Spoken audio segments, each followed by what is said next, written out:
la directrice générale du Centre de formation des enseignants et de l'enseignement fondamental, Mme Aïcha Farah El-Tiré, a dirigé aujourd'hui les travaux d'un atelier de restitution de l'étude EUGMA sur l'évaluation en mathématiques à l'école. La rencontre qui s'est déroulée au siège du MENFOP a vu la participation des conseillers pédagogiques et d'inspecteurs de l'enseignement de base. L'expert consultant a longuement présenté les résultats de ses travaux et les recommandations qu'il en a faites. Notez que cette étude fait suite au colloque sur la qualité des enseignants et des apprentissages, ce qui est tenu en novembre dernier.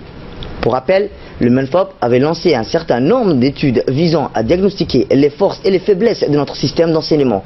L'étude EUGMA, dont les travaux de présentation et de restitution se sont tenus ce matin, a permis d'offrir une vision fidèle des systèmes d'évaluation et des acquis de nos élèves, notamment en mathématiques.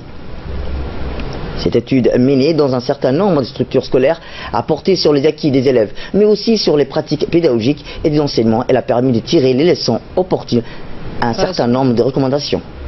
Dans les classes. L'évaluation en mathématiques de nos élèves, cette évaluation est une évaluation internationale appelée EGMA. Nous nous sommes préparés pour que cet outil soit un réel outil qui nous permettrait de voir quels sont exactement les acquis de nos élèves. Et les dispositions ont été prises pour que, dans un premier temps, l'outil soit expérimenté dans un certain nombre d'écoles. Et en retour, pour que les différents items proposés aux élèves soient améliorés. Et donc nous avons mis toutes les chances de notre côté pour que cet outil, cette évaluation soit des plus performantes.